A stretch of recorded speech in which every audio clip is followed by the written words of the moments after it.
Today we're carrying on looking at the book of Zechariah. Now, as we looked at last time, you notice we sort of covered a brief outline, and we mainly looked at the introduction and how that ties in with the book of Haggai.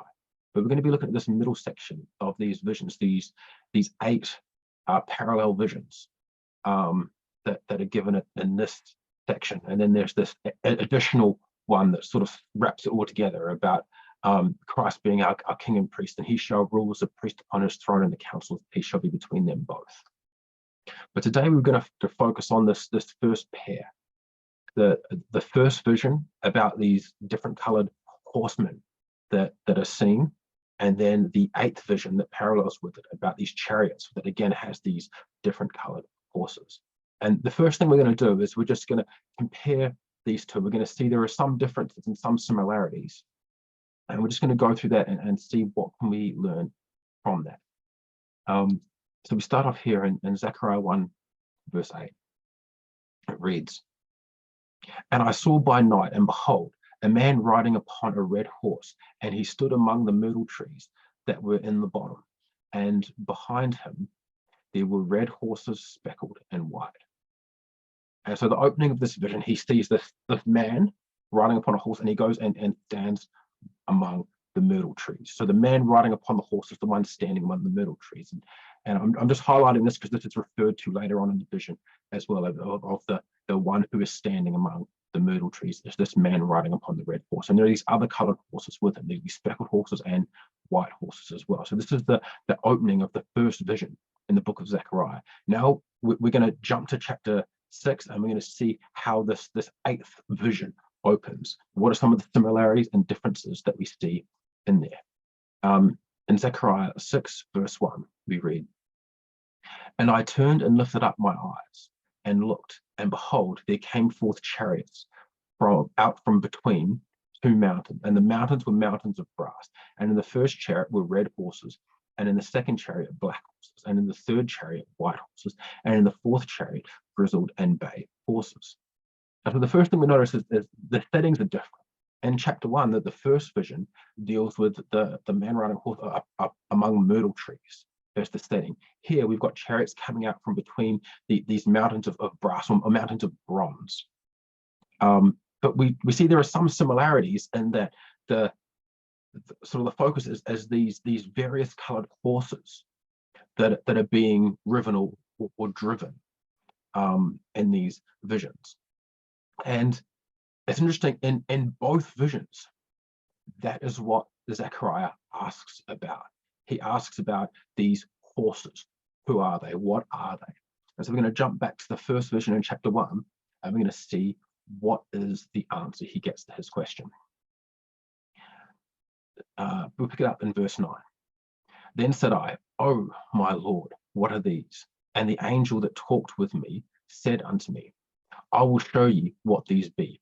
And the man that stood among the myrtle trees answered and said, These are they whom the Lord has sent to walk to and fro through the earth." And so Zechariah is turning to his accompanying angel, and he's asking him the question. He's seen these horses, the man riding the red horse standing among the myrtle trees, and these other colored horses with him. And he turns to his accompanying angel and asks him, "What are these? Tell me this interpretation." The angel says he would show him, but then it's the man who stood among the myrtle trees. Remember, this is, as he said, this is the man that was riding the red horse. He was the one there standing among the myrtle trees. It's the one who actually answers and says, "These are they whom the Lord has sent to walk to and fro through the earth." So we're not exactly told who they are here, but we're given an indication that they are sent by God to do a work, to whatever their message or their work is, they are to carry this out throughout the whole earth, walking to and fro, back and forth through the earth, ensuring that what the Lord has sent them to do is being done. Now, we're going to jump back to chapter 6, and we're going to see how the angel answers when Zechariah asks the same question in chapter 6, and how that expands on our understanding of who these horses are, of what this represents. And we've got it there in chapter 6, picking up in verse 4. "Then I answered and said unto the angel that talked with me, What are these, my Lord? And the angel answered and said unto me, These are the 4 spirits of heaven which go forth from standing before the Lord of all the earth. And so here it's more specific. It tells us who they are. These 4 spirits of heaven which go forth from standing before the Lord of all the earth. These angelic beings. We know that angels, as it mentions in Hebrews, quoting from Psalms, that the angels are ministering spirits sent forth to minister to those who shall be heirs of salvation. And here, these 4 spirits of heaven, these angelic beings, are standing in the presence of the Lord, and he sends them forth throughout the earth. And that's what Zechariah 1 picks up, that when they're sent forth throughout the earth, they go to and fro, back and forth throughout the whole earth, doing the work that God has sent them to do. And here in chapter 6, in this 8th vision, he picks up on this, and he carries on explaining what they are doing when the Lord has sent them. And in verse 6, we read, The black horses which are therein go forth into the north country, and the white go forth after them, and the grizzled go forth towards the south country. And the bay went forth and sought to go, that they might walk to and fro through the earth. And he said, Get you hence, walk to and fro through the earth. So they walked to and fro through the earth. And so again, we get this same idea in chapter 1, that they were sent forth to walk to and fro throughout the earth. Here, though, it's given a bit more detail, that there were specific ones that were sent to specific places on the earth, and there are others that are sent to walk to and fro, to just walk throughout the whole earth, ensuring that with the mission that God has sent, that his will is done on earth. That brings us to that next question. What is God's will that is being done? What is the work that they are doing? What is the purpose to which God has sent these heavenly agencies to walk throughout the earth? Well, we see that again. We're going to jump back to the first vision in chapter 1, and we're going to see what is the result of them walking to and fro throughout the earth there. And we're going to jump back here and see what is the result of them walking to and fro throughout the earth in this 8th vision. In verse 11, we read, And they answered the angel of the Lord that stood among the myrtle trees, and said, We have walked to and fro through the earth, and behold, all the earth is still and is at rest. Now, the first thing I want to point out, remember, I said at first you had that rider on the red horse that stood among the myrtle trees. And then previously it was the man that stood among the myrtle trees that answered and said, These are they that the Lord has sent to walk to and fro throughout the earth. This time, we're told that it's the angel of the Lord that stood among the myrtle tree.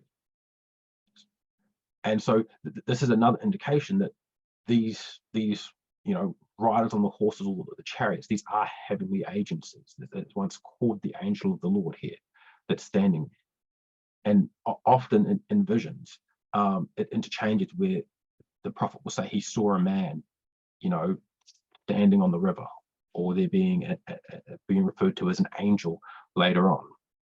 And so that's the same thing we see here, that what was introduced as this man riding on the horse is now identified as an angel of the Lord, this angelic heavenly being that has been sent there to walk to and fro throughout the earth. And the result of that, when they have completed this mission that God has sent them to do, they bring back the report that we have walked to and fro throughout the earth. We have done the thing the Lord has sent us to do. And their report is, and behold, all the earth sitteth still and is at rest.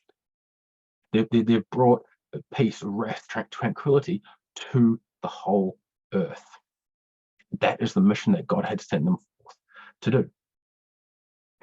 And now we're going to jump back to chapter 6 and see what is the declaration there of the mission that has been accomplished. In Zechariah 6 verse 8 we read, Then cried he upon me and spake unto me, saying, Behold, these that go towards the north country have quieted my spirit in the north country. So here in chapter 6, they've quieted the spirit of God in the north country. They've stilled it. And this word quieted here, it's actually, if you look it up in Strong's, it's most often translated as rest. And that's the idea that's being got here is that they've calmed it, they've quieted it, they've given the Spirit of God rest in the north country. It's not that they've silenced it and shut it out, that it's become quiet. It's that they've given it rest, so that God's Spirit is now at rest in the north country. And in fact, that's how some other versions translate it. I'll just quickly share how the ESV words it. It says, "Behold, those who go towards the north country have set my Spirit at rest in the north country." And that's the idea that it's getting across by saying they've quieted God's Spirit in the north country. They've set it at ease, they've set God's Spirit at rest in the north country. And so both in this first and this eighth vision with these horses and chariots, we see that in both visions, these are heavenly agencies, the spirits of heaven sent forth by the Lord throughout the earth to go to and fro throughout the earth in the various places to bring rest. In chapter 1, they were bringing rest to the earth. Here in chapter 6, they've brought rest to the Spirit of God. And so, and we're gonna pick up on that point later on. I just wanted to bring that out here, that in here it's slightly different. The rest that is being brought is to the Spirit of God, whereas in chapter 1, the rest was being brought to the earth. And that raises an interesting question, because the very next thing we read in chapter 1, after we're told that these heavenly agencies sent by the Lord had accomplished their mission and the earth was at rest, the angel asked the question, well, if the rest of the earth is at rest, what about your own people? What about Jerusalem? And we pick up that question in chapter 1, verse 12. Then the angel of the Lord answered and said, O Lord of hosts, how long wilt thou not have mercy on Jerusalem and on the cities of Judah, against which thou hast had indignation these 70 years? And the Lord answered the angel and talked with me, that talked with me, with good words and comfortable words. I find that interesting.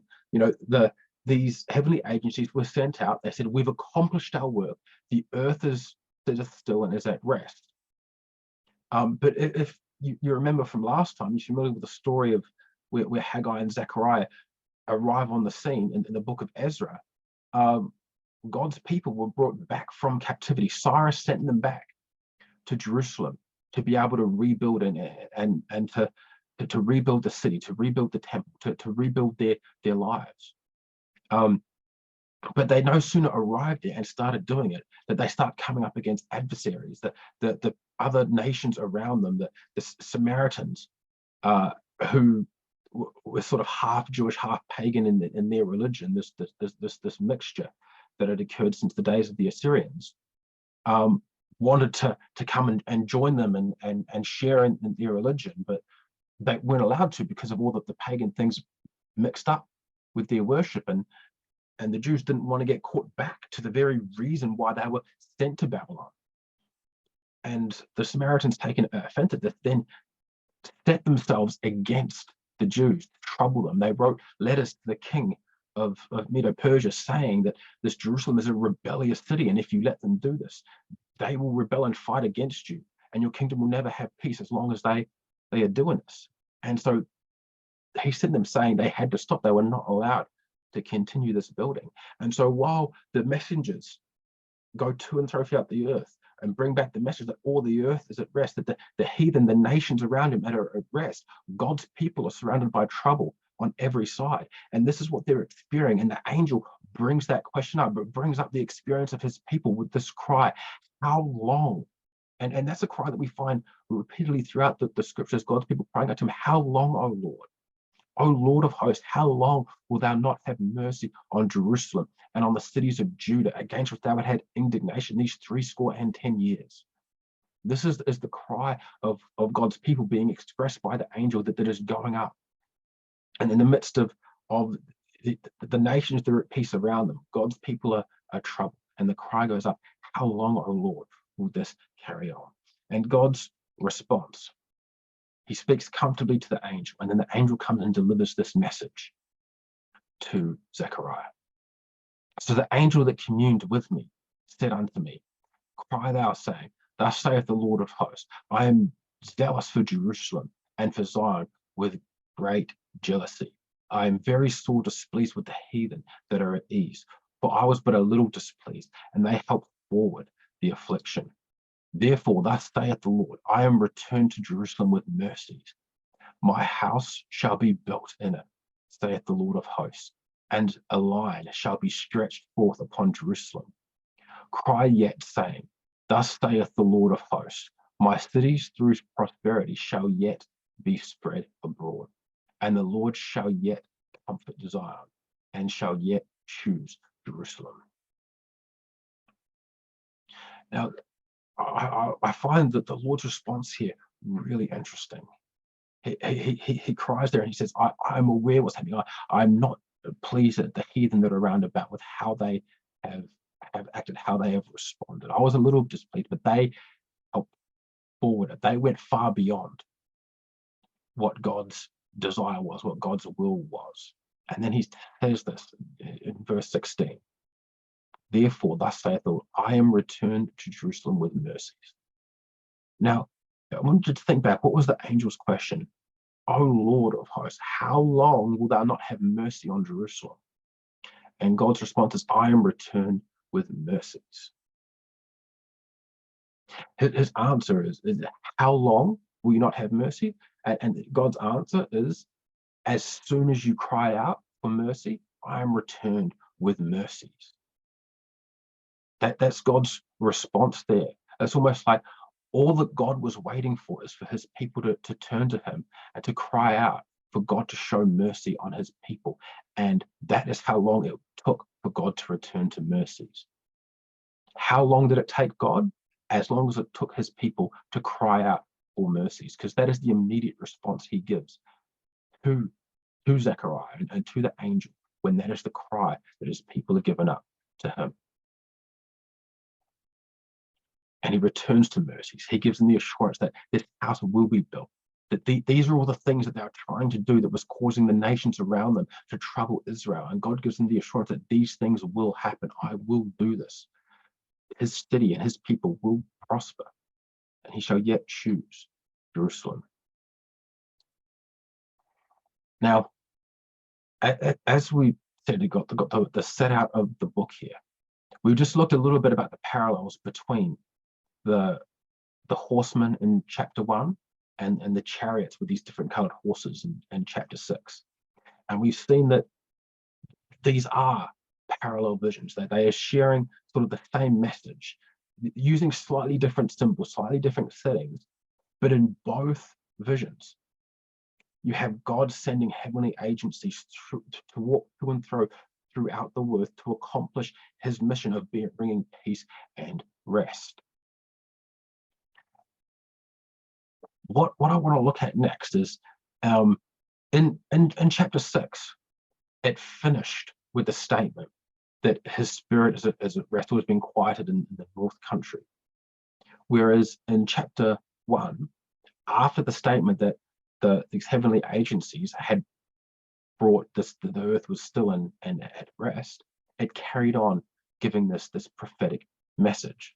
That's something that was added in the first prophecy that's not there in the 8th. And I want to sort of focus on this because one thing we're going to notice is that prophetic message that was added to that first prophecy actually covers the themes that are presented in these next 3, and with the 4 horns and carpenters, the measuring of Jerusalem, and Joshua the high priest standing there in the judgment.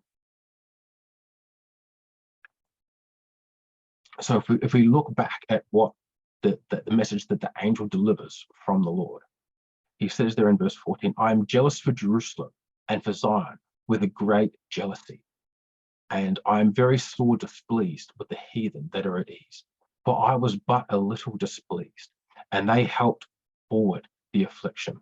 Therefore, thus saith the Lord, I am returned to Jerusalem with mercies. So he's speaking to his people here. He's saying, I understand what the heathen have done, what the Gentiles have done. I sent Babylon.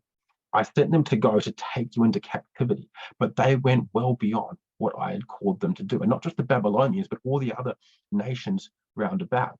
If you read, for example, in Ezekiel 25, it prophesies against Tyre, against the Philistines, against the Amorites and the other nations around them, who, when they saw Babylon come and conquer Israel and take them captives, they took advantage of that to spoil them and to effectively just to kick them while they were down. And God's speaking of their judgment there in Ezekiel. It's the same message here, that he was very displeased with that he understood what the rest of the Gentiles, the heathen about them, has done. But he has now returned to them with mercies. He is now to return, to restore, to reverse the damage that was done by these heathen, by the Gentiles. And now we're just going to look at, just pick out one verse from the second vision of these 4 horns and 4 carpenters, which really sums up what the focus of that second vision is about. We read in Zechariah 1 verse 21, "Then said I, what come these to do?" Speaking of the 4 horns and the 4 carpenters, it says, "And he spake, saying, These are the horns which have scattered Judah, so that no man did lift up his head.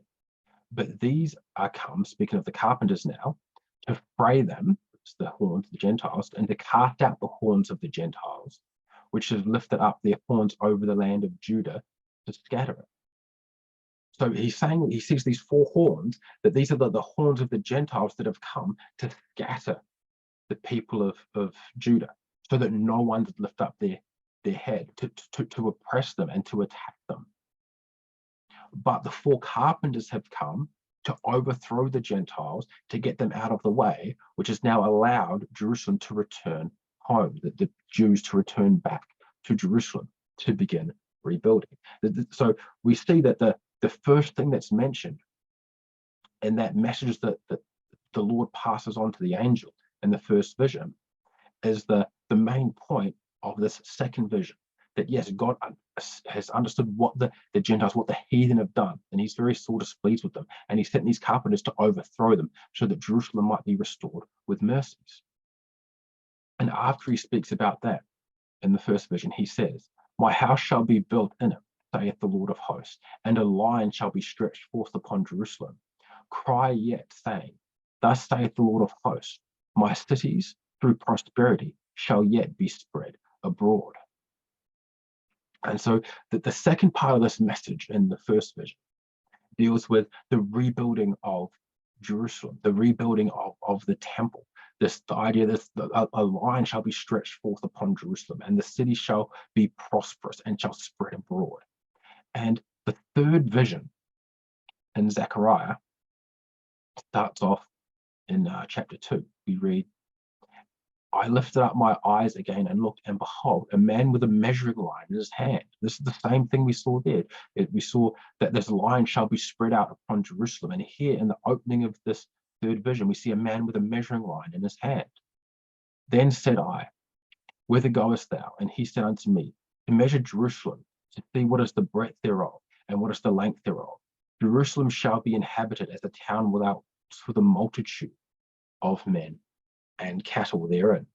So it's the same idea that Jerusalem shall be measured, this measuring line shall be stretched forth upon it, and Jerusalem shall be prosperous and shall spread abroad. So that the same themes that are coming there in that prophecy in the first vision as the central point of this third vision. And finally, that the last thing God says there in chapter 1, a part of this first vision is, "And the Lord shall yet comfort Zion, and shall yet choose Jerusalem." And this highlights the point made there in the third vision in Zechariah 3, dealing with Joshua the high priest, who was standing before the angel of the Lord with Satan standing on his right hand to resist him or to accuse him. And Joshua was there clothed in filthy garments, and Satan was there standing there with all these accusations to make against him. But notice how the Lord responds in Zechariah 3 verse 2. We read, "And the Lord said unto Satan, The Lord rebuke thee, O Satan, even the Lord of the chosen Jerusalem rebuke thee. Is not this a brand plucked out of the fire?" And so just like in the first vision, we read that the Lord shall yet comfort Zion, the Lord shall yet choose Jerusalem. his answer to Satan here is no, the Lord has chosen Jerusalem. Jerusalem these are his people. He has chosen them. This is not a brand plucked out of the fire. This is not one that I have stretched my hand in the fire to save and to redeem it from destruction. That is what God has done for his people. And he continues to come and to comfort Joshua. It commands those that stand by to give him a clean change of raiment, and speaks to Joshua, saying he has caused his iniquity to pass from him, and gives Joshua this calling to righteousness and to holiness. And so we see there that in this first vision, it finishes with this message that God delivers to Zechariah through the angel that covers the themes of the next three visions that all have their parallels and the final four visions there. And I found this really interesting because when I first started reading the book of Zechariah, and you read through these prophecies, they all seem like isolated individual prophecies, individual messages that God has that are telling different stories and focused on different things. But when you see this, you see that in that first vision, that this last message deals with the meanings of the next three, and that these first four visions all have parallels in the last four. Then you realize that these aren't eight separate individual disjointed visions that are just crammed together, but this is all one message that God is trying to get across. This is one picture, that these eight visions are just eight different colors that God is using to paint one picture for his people. This is the one message that he is trying to get across. And now I want to jump back to look a little bit more of these horsemen and these chariots. Because we covered a little bit about who they were, what that represents, but there's a little bit more we need to dig out of that to really get the meaning of what is God trying to get across in this first one. What is the first part of this picture that God is painting for us? Now, as we saw there, that we're told that these are the four spirits of him which go forth from standing before the Lord of all the earth. And then in chapter 1, it was added that the man that stood among the myrtle trees answered, said, These are they whom the Lord hath sent to walk to and fro throughout the earth. So there are these heavenly angels, the spirits of heaven, that God sends forth from heaven to earth to walk to and fro throughout the earth, back and forth, making sure his will is accomplished. And the conclusion of their work is that all the earth was still and is at rest. Now, as we saw previously, the very next response to this is, but what about Jerusalem? What about your people? Okay, and so this specifically is speaking about the rest of the earth that was accomplished in Zechariah's day. And so you ask the question, well, what had to happen to achieve that? And the answer is, well, that was the Medo-Persian Empire. That the Medo-Persians came through. They conquered Babylon, they conquered Lydia, they conquered Egypt. Those the three nations that were conquered, representing if you remember Daniel 7, that bear that had three ribs in its mouth. That was the three nations that Medo-Persia conquered. And now at this point that they had done that, the entire ancient Near East was still and at rest. It had all been united under the one empire. And that is the sort of the peace that was now throughout the ancient Near East that existed, because the Medo-Persians had come. It had come their time to step upon history as prophecy had told, and they had done that. And so now the earth was still and at rest. And it's interesting that the rest of Scripture also speaks of this. Here in Isaiah, we read, "Thus saith of Cyrus, he is my shepherd, and shall perform all my pleasures, even saying to Jerusalem, thou shalt be built, and to the temple thy foundation shall be laid.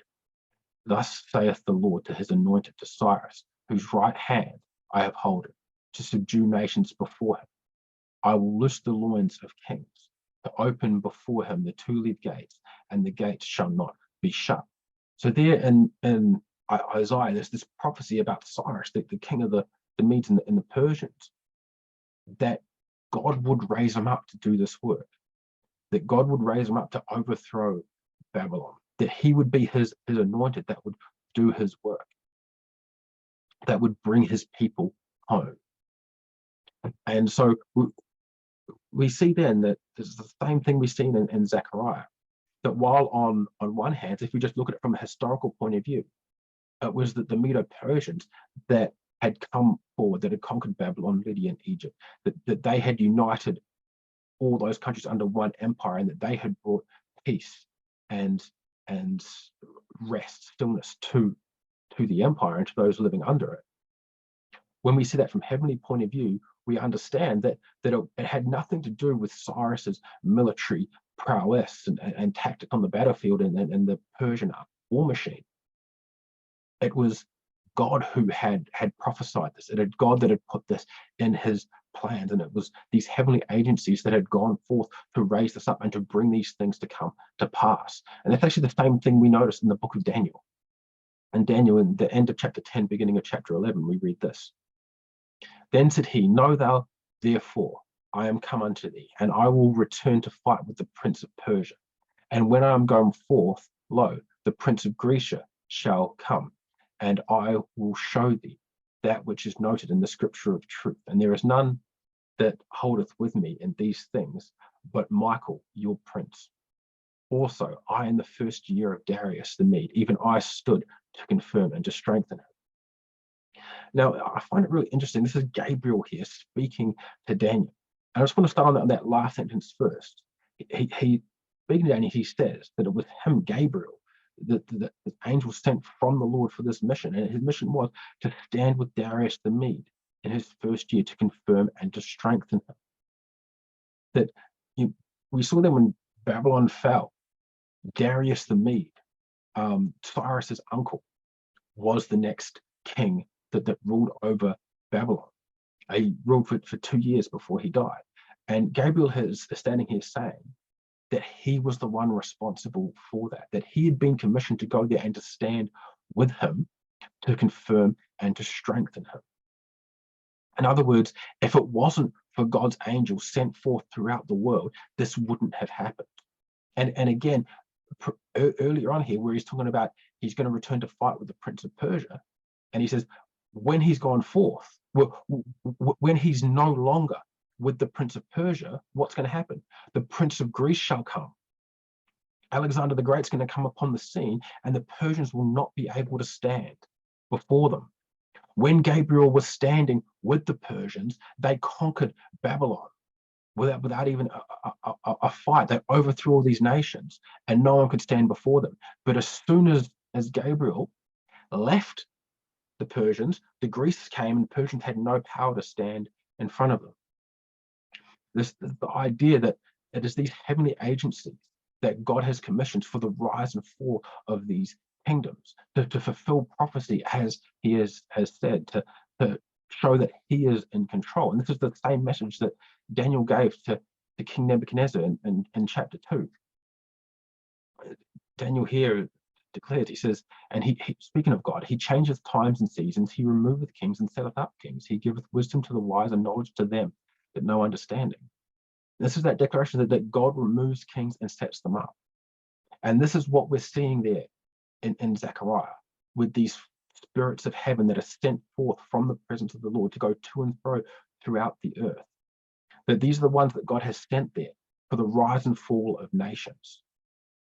For the rise of Babylon, for the rise of Medo-Persia, the overthrowing of Babylon, to conquer that empire, to set the world at peace and at rest, so that God's people could return and begin to rebuild. And so when they bring this declaration, it's like, yes, as we've seen, that these horsemen, these chariots, these are these heavenly agencies, but it's the heavenly agencies working through these kingdoms of the world as Cyrus was raised up, as prophecy continued, when it was time that the next kingdom would rise on the scene. Greece would rise up and Persia would not be able to stand before it. And I find it interesting as well, when we jump into Zechariah 6, and it speaks about the horses being, or rather the horses and the chariots being sent forth towards different parts of the world. Notice what it says here in verse 6. It says, the black horses which are therein go forth into the north country, and the white go forth after. The grizzled go forth towards the south country. And then it talked about the babe going to and fro throughout the earth. But it's interesting, these first 3 coloured horses have specific parts of the earth they're sent to. Two go north, the black and the white go north, and 1 goes south. And I find this interesting as well, as we've seen in chapter 1, that these horsemen that went forth, these heavenly agencies to go to and fro throughout the earth and bring peace, they did that by, as Gabriel said, he stood with Darius the Mede, by raising up Cyrus, by going throughout the earth and guiding the Persian Empire so they would be this next scene upon this next nation upon the prophetic scene of this earth's history, so that God's people would be able to return. And here in chapter 6, when it speaks of these same powers going forth, 3 of them are sent to specific places. 2 are sent north and 1 is sent south. And if you remember the visions of Daniel 7, where Medo-Persia is represented as a bear with 3 ribs in its mouth, because those are the 3 nations it conquered, which was Babylon, Lydia, and Egypt. It's interesting that Babylon is referred to as the country to the north. Lydia is also to the north of Israel. It's in the western part of what's modern-day Turkey, and Egypt is in the south. So there are 2 nations that Medo-Persia had to conquer to the north and 1 to the south. And so we have 2 of these heavenly agencies sent to the north and 1 to the south. I think it's just another indication that, as Gabriel said, that he was sent to stand with Darius the Mede at the beginning of his reign, to establish him, and that these messengers were sent forth to do God's work, to bring upon the next phase of prophetic history.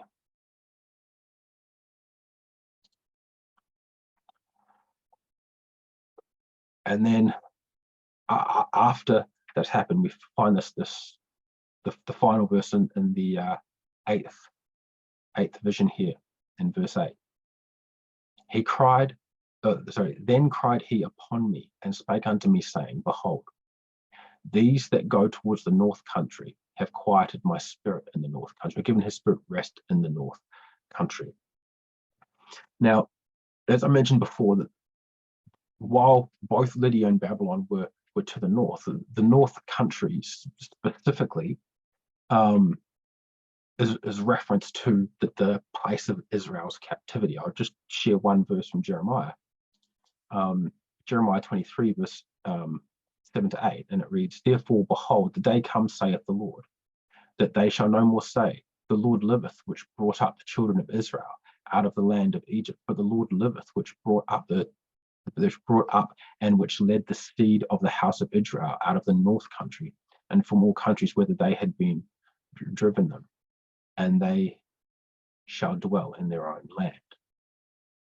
Now, we know in the story of Jeremiah that Israel was taken away into Babylonian captivity, and that is where he would bring them back from. But it's interesting here when he talks about God bringing them back from Babylon, it doesn't refer to Babylon, it just refers to Babylon as the north country. And that's just how they're referred to. The north country was the place of the captivity of God's people from which he would bring them back. And so here, when he's talking about his spirit in the north country, it's his spirit in the place of the captivity of his people. And that his previous to these heavenly messages being sent out there to raise up the Medo-Persians in these areas, so that they would conquer and bring peace and rest. That previous to that, his spirit had no rest in the north country. It's as though when God looked down upon the earth, whenever he saw his people, it troubled his spirit. It troubled to see his people in captivity. It troubled to see them suffer in exile. And that the whole time, that whole 70 years, his spirit had no rest. And it wasn't until those heavenly agencies, we know Gabriel's one, we don't know however many other angels that were part of this. But when they went to that north country, when they went and raised the Persians up, and Cyrus came and conquered Babylon and sent his people home, suddenly God's spirit had rest. His people were now home. Their exile was over. And I kind of understand what God's expressing here. Because I know as a parent, one of the hardest things that you have to do is discipline your own children. You don't want to see them sad. You don't want to see them crying. You want to see them happy and joyful and just that innocent joy that children bring. But you know that when they do stuff wrong, they need to be punished. They need to be disciplined so that they can learn, and so that they can grow up and walk after a godly sort, that they can know how they should live their lives. And that is one of the hardest things when when they've done something wrong and you have to discipline them. Okay, and after you discipline them, you send them to their room and you can hear them in their room crying. And it just sort of, when that's happening, your spirit has no rest. It's hard as a parent for your child that you love so much and you just want them to be happy and joyful and enjoying all the good things in life, to hear them crying in their room because they've been punished, because they've been told off, given a time out, or whatever that discipline was. And you just want to go in there and cover them up and say it's okay, but that you can't. That discipline has to play out, and God's experiencing that same thing here. He sent them to Babylon for 70 years, and that whole time they were in exile, it was just pulling at his heart. His spirit had no rest. He didn't want to do that, but he knew he had to. He had to for their good, so that they would learn, so that they would change their ways. If he had to, after the first 5 or 10 years, just said this is too much and gone there and brought them back, they wouldn't have changed. They would have gone back to their old ways. So he knew that discipline had to be carried out, and the captivity cured Israel of their idolatry, of their worship of false gods. They never went back into the cycle that they were stuck in before Babylonian captivities. Yes, they had other problems, but it had cured their worship of idol, their worship of foreign gods. And that's really what God is expressing here. The entire time they were in captivity, that it was hurting God more than it was hurting them. That God didn't just send them away, annoyed at them, saying, I'll come back to you. No, that the entire time that they were in captivity, God was watching over them with a heart full of pain, waiting for the time where he could bring them back and again restore them to the joy they knew before. And that is part of the message here that God is trying to get across through this first vision in Zechariah. There's two parts to that. The first part is that God is in control, that he sends his ministering angels from the throne of heaven throughout the world to accomplish his will, that they brought about the overthrow of Babylon, they brought about the return of God's people, that he is in control. And the second part is he wants us to understand his heart, what was going on inside the heart of God during the time of his people's captivity. And that is the final message we're given here in this 8th vision. We're given this insight into the heart of God, of what was happening for him. And now we're going to jump back to chapter 1, because in chapter 1, we're given the same insight, but instead of just stating that about what's happening in the heart of God, we hear God and how he responds to the angel, how he responds to the cry of his people. As we said, after that statement happens, that the earth is at peace, the angel asks God a question: how, O Lord of hosts, how long wilt thou not have mercy on Jerusalem and on the cities of Judah, against which thou hast had indignation these 70 years? That is the question. Okay, how long would you punish us? How long is this going to carry on? And what is the Lord's answer? And the Lord answered the angel and talked with me with good and comfortable words. And again, that just speaks to me of, as a parent, disciplining your child. You send them to their room, and when they're ready to come out, okay, then this is what you do. You just want to give them a hug, tell them you love them, tell them whatever was the issue, we're going to fix that. Whatever was broken, whatever went wrong, we're going to restore that. And you speak to them with those good and comfortable words once that punishment is over, once that time out is over. And so here, after the 70 years of time out, the 70 years in Babylon, God restores that, and he speaks them with good and comfortable words. And he carries on, and these are the words we looked at before. So the angel that communed with me said unto me, cry thou, saying, thus saith the Lord of hosts, I am jealous for Jerusalem and for Zion with a great jealousy. I am very sore displeased with the heathen that are at ease, for I was but a little displeased, and they helped forward the affliction.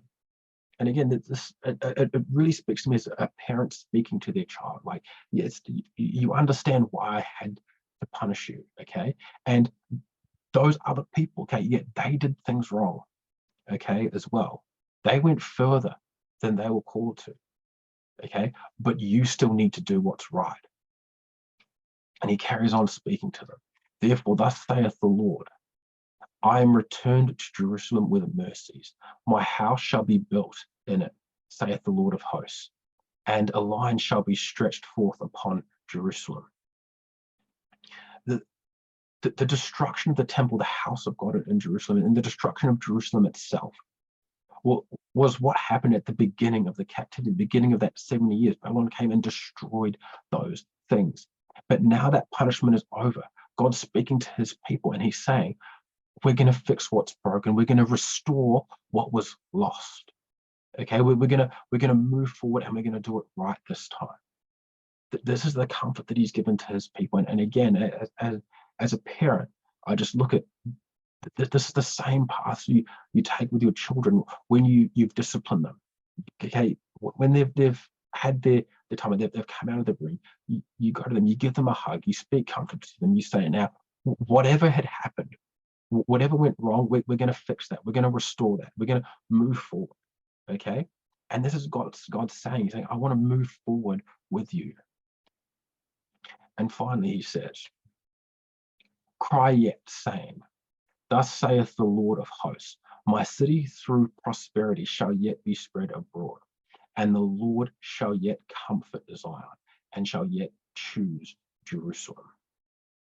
He's assuring his people that the best days are still in front of us, that if you journey with me, okay, he wants to restore them, to fix what was broken, to put back the things that had been lost, and that there will still be prosperous times ahead. And he speaks to them to comfort them and says, the Lord shall yet choose Jerusalem. And I find that last phrase, the Lord shall yet choose Jerusalem, a powerful one. Because looking throughout the history of Israel, like at the beginning, Abraham, who was called the friend of God, God chose him.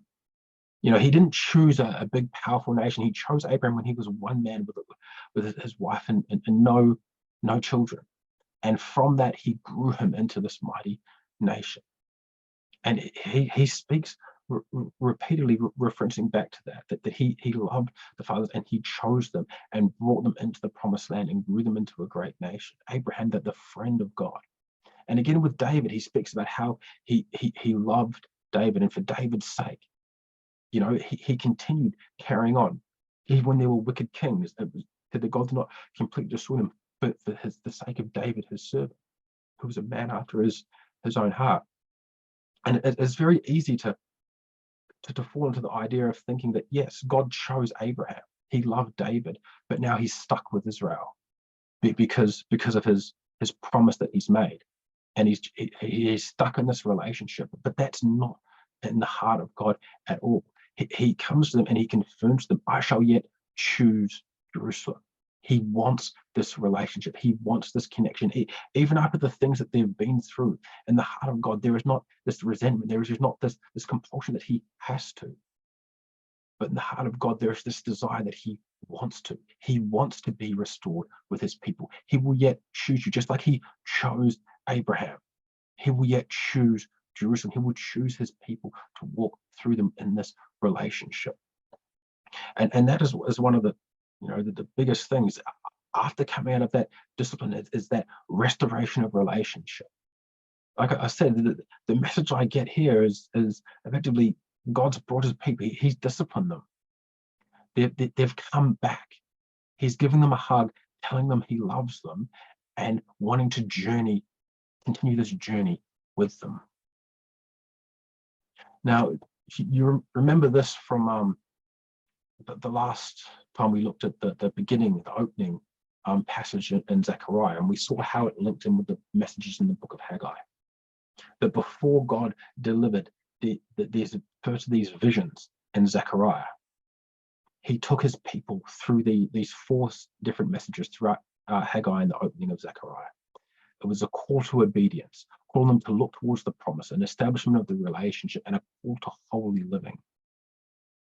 And if you look at it in the context of what we see in this vision, effectively, all that in the book of Haggai and in the first part of Zechariah, God was saying to his people, do you understand why I had to do what I did?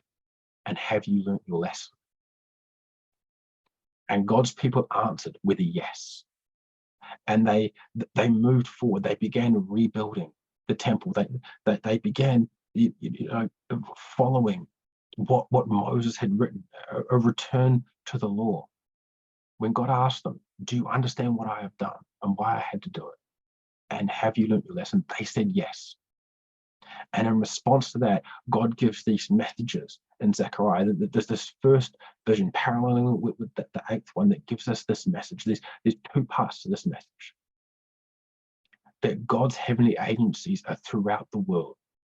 He is controlling the rise and fall of nations. He is controlling what's going on, so we don't have to worry.